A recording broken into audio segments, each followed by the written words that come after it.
Hey guys, it's Leesh, and welcome to another episode of Car Confessions. Guys, what is happening? How are you? It is Wednesday. What's today? Um, Wednesday, March 18th, right? Is that the right date? Make sure I got this right. Yes, March 18th, guys. Heading home. Been stuck in traffic for a bit. That's the thing. Like, if you live in New York City, you completely understand what I'm talking about. I was on the FDR, Harlem River Drive, to be specific. And once you get past a certain point on Harlem River Drive, the traffic gets crazy going north. Well, obviously because Harlem River Drive is north. If you're on that actual, it's kind of like a highway, I guess you would call that, or expressway. When you're on that expressway, certain parts of the southern part of Harlem River Drive / FDR gets crazy congested, and then going north. For various reasons. One, going north, it's connected to the George Washington Bridge. So George Washington Bridge combines, or brings together rather, New Jersey and New York City. And so at that, point, especially during rush hour, forget it. Like, just forget it. Both morning and evening, it can be pretty brutal. But luckily, it wasn't too overwhelming. I mean, I'm still getting home a little later than I would have liked to, but hey, at least I'm getting home before 5 o'clock. So for that, I could say, I'll take it. You know what I'm saying? I will definitely take it. How are y'all doing? I hope you're doing well. I, for one, am, you know, doing my best to, excuse me, guys, I'm trying to park. Yeah, I'm doing my best to just continue to find the joy in this world and do things that make me happy. I hope you guys are doing the same. I think I talked about this with y'all last week. It's just finding that joy and and not letting things just overwhelm me.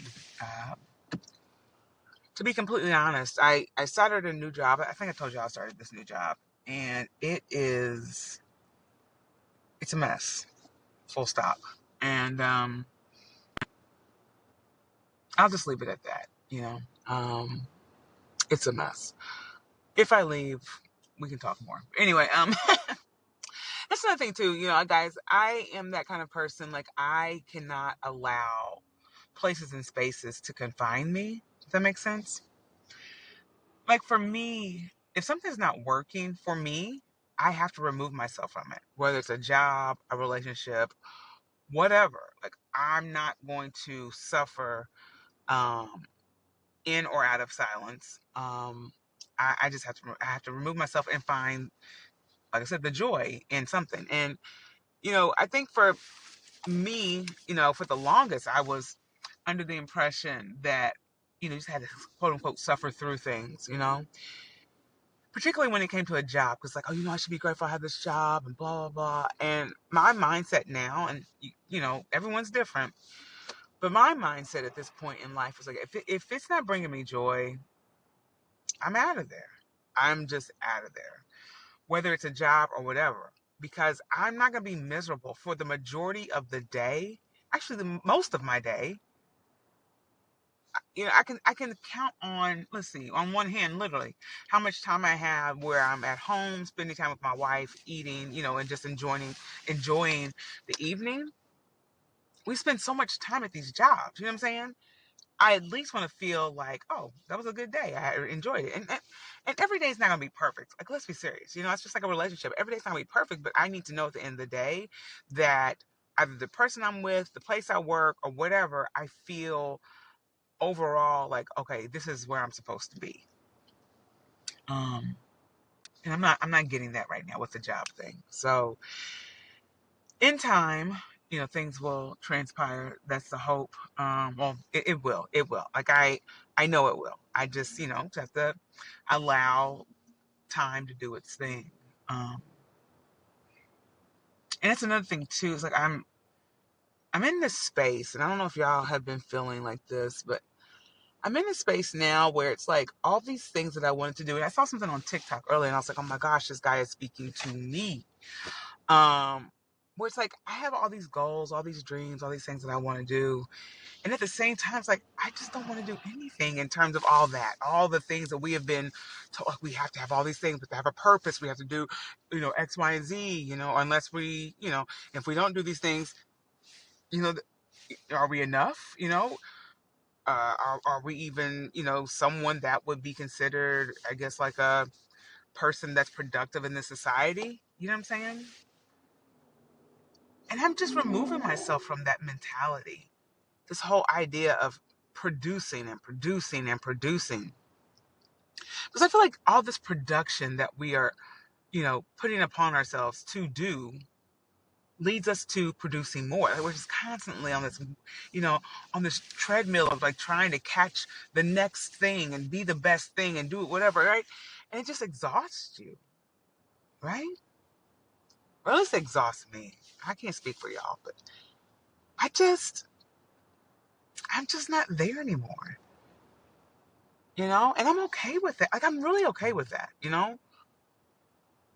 So many things that I wanted to do in terms of, especially like with my performing career. Like, I wanted to, be on Broadway. I wanted to be in film and TV and, become this amazing star. Like, that's literally, what I wanted to do. And at one point in my life, I was on the trajectory of getting to that point. And obviously, life happens and, journeys take you other places. But yeah, right now, it's just like, I just want to be Leesh, live my life, enjoy life, travel, spend time with the people I love, um, just make the most of what is going on in, life. All these other things that we have been so conditioned to think we have to do in order to meet the mark, to me, sometimes are anxiety provoking, because it's like, if I don't get to this particular status by the age of blah, blah, oh my gosh, I've lost the whole plot. And it's like, no, like, everybody's journey is different. And, on top of that, if you don't do all these things in your life, right, all these goals and whatever else, you're still enough, you know? Like, I'm still enough as Leesh, as me doing me. It doesn't take away from how amazing of a person I am. And I say that to you as well, I think we have to just start really, and, maybe folks are on that wavelength now where they're just like, you know what? I got to remove myself from all this nonsense, Like, I am enough as I am. I don't need all these accolades. And like, for me, like, I think about myself constantly going to the next degree, to the next degree, to the next degree, you know? And it's like, and still and yet second guessing myself. Like, what did that do? Like, I should get a certificate for this. And I should, it's like, no, stop, Leesh, stop. You know, I need to do more acting classes. I need to, like, it's like, chill, and just enjoy you, enjoy life, enjoy, just all the things that we can experience in this human body. Because that's where I'm at. I want to get to it. I am slowly getting to the point where it's like all of these external things are just that. And that I, as Leesh, and in my internal world and how I operate now, that has to be priority more than anything, Because I've always looked outside myself, right? To find, meaning or whatever, right? And then you realize it's like, no, you have the answers within yourself. You just have to tap in, right? And it's still a thing where I still have to kind of like remind myself of that, because I grew up very religious. I grew up in the church, and you know, if you're looking for answers, you go straight externally to God. You don't look within yourself because we're humans. So it's like, you don't have the answers. You have to look to this higher being for all the things, right? And I'm not knocking, people, your beliefs and everything. So please, this is Leesh. This is Car Confessions with Leesh.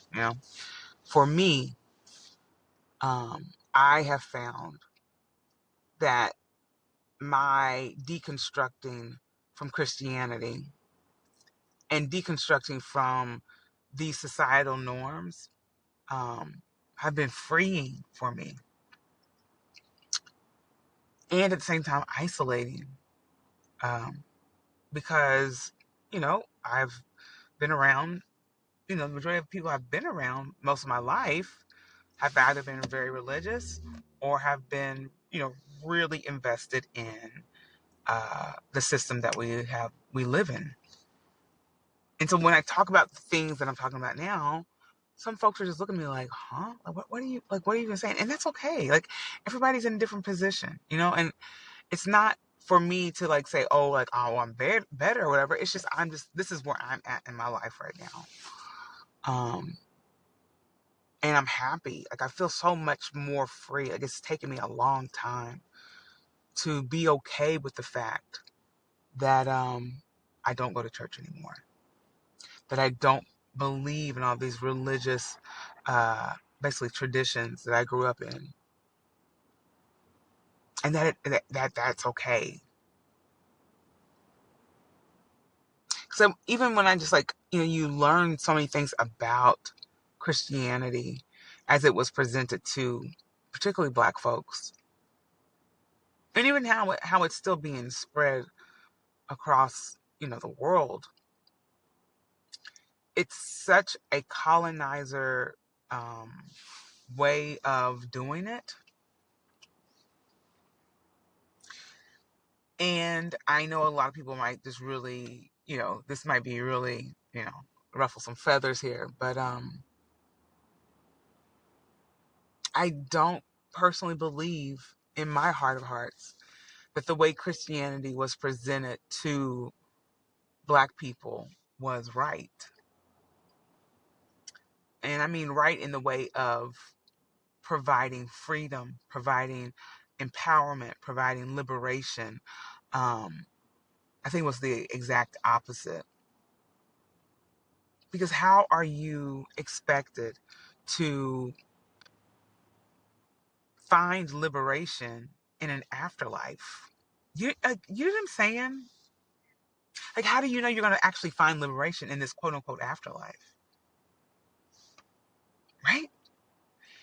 And the thing is, like, I subscribed to that forever, for the longest. And eventually I had to say to myself, girl, like, this does not even make sense. Especially when you see people who are wealthy, living their best lives and doing all these wonderful things and la la la. But you're told, suffering here will then eventually create a gain of all the riches and stuff in heaven. So you have to wait for your riches. You have to wait for all of your true liberation in heaven. Um, and you have to follow all the rules. Like, there's steps, there's checks and balances, and there's so many things that you have to ensure that you're doing to actually make it to heaven, on top of just the everyday suffering that you have anyway, right? So it's something that, like, I have obviously worked through in my own life, but I still have family that subscribe to religion, and they're very religious, and I love that we can respect one another in that way. Like, I don't believe the stuff that they believe anymore, and they respect that. And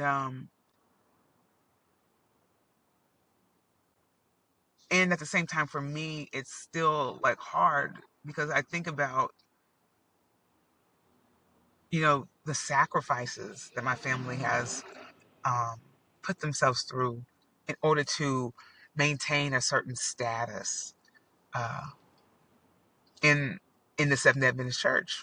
I grew up Seventh-day Adventist, and every denomination obviously is different, and it's different in Christianity, I should say. I'm not talking about anything, but in Christianity, there are some differences in denominations, and there's some similarities too, right? But I feel like growing up Seventh-day Adventist really put a lot of restrictions on me in a way that I was afraid to enjoy life. And at the same time, my mom would encourage us to enjoy life.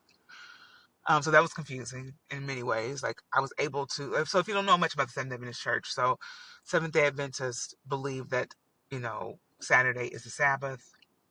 And then you acknowledge the Sabbath from sundown Friday to sundown Saturday. And so at that time, there's only so many things that you can do you can only do things that are considered, um, I guess like holy or centered around um, your belief and faith of the Seventh-day Adventist Church during that time.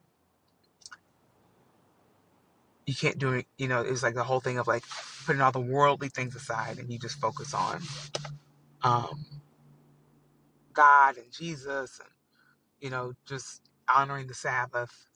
Um, the hope is that you're not actually physically cooking, buying anything. Um, Obviously, there's some adjustments too, depending on um, the orthodox or unorthodox version of how you practice. Um, but even still, there was the undertone of just there's certain things that have to be done in a way that only, can be. I didn't say only. I think it's just because I grew up Adventist that me learning or knowing much more about other denominations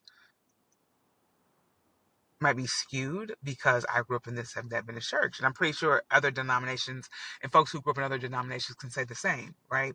Wherever they grew up, they were told, like for instance, in the Adventist church, we were told that basically we were the only religion that was right.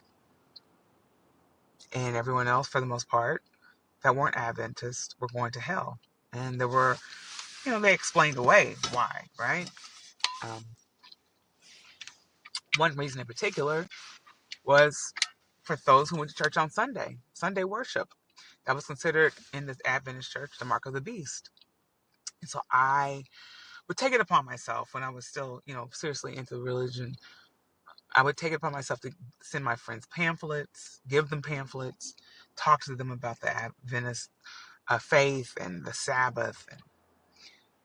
And some people will respond, positively. And some were like, Alicia, like, girl, what are you doing? What are you talking about?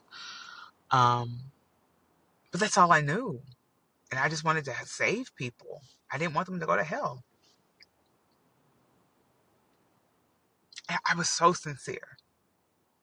And it makes me emotional because it's just like to think all that time that I am like so devoted to something. Meanwhile, my devotion was keeping me enslaved. That's a lot for me. That's a lot. And I think about like my family members, particularly like my grandmother and her siblings and my mother and the devotion and time and that they put into the church. You know what I'm saying? And doing everything they could to ensure that we would be saved. And then to realize all of this was just oppression to maintain control over Black people. It's hard. It's hard to wrap your head around it, especially growing up very religious or even having family members that grew up very religious. It's a tough pill to swallow.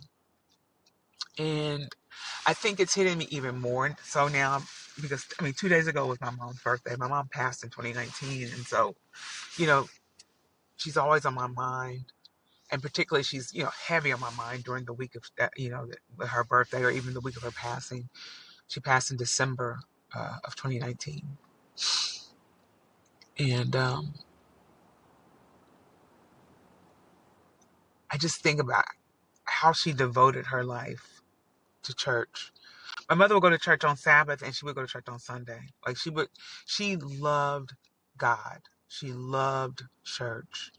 She loved helping pastors and reverends and, whatever title, depending on, whatever. She would have folks come to her house after church, and she would welcome them in and, cook for them, and, because she thought that was the right thing to do. And I mean, we thought it was right too. It's like, they're the pastor, right? They're man of God, and this is not any, uh, thing against pastors or anything like that, but it's just, I'm just thinking through all this. It's just like, wow, it's pretty intense. Pretty intense. But my hope is to, you know, not cause or trigger anybody, with this type of conversation, because I know it can be a lot. There's a book, and I'll share it in the show notes, and I don't want to misspeak on the actual title, but paraphrasing the title is basically like how to train, I think it's like how to train a Negro Christian. And I haven't read it. I don't think I'm in the mindset yet to be able to read that right now. I will eventually. But when I heard about it and someone was giving like a brief synopsis about the book, I broke down in tears.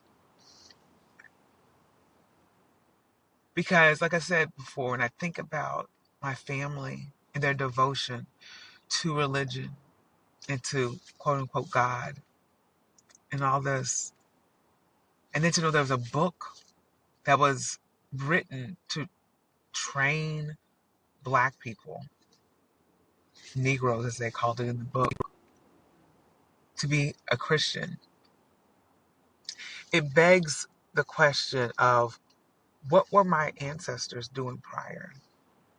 Like, what were their practices prior?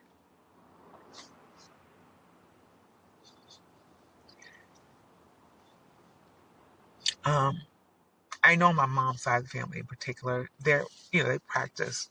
They never verbally said it, but we saw it in action. They would practice like hoodoo and things of that nature, and very holistic in terms of like ensuring that they would utilize nature uh, to heal. They knew how to do all the women in my family in particular. They knew how to help with certain ailments, and what to brew, and how to do this and do that. They helped birth children. Um, so some of the practices were still active within my ancestors. Well, not ancestors, but my elders. And when I was young, and I didn't know that this is something I should really pay attention to and hone in on. But now, especially at this point in my life where I'm deconstructing this whole thing of Christianity, it's something that just I yearn to know. Like what would have been had colonization not uh, tainted my people.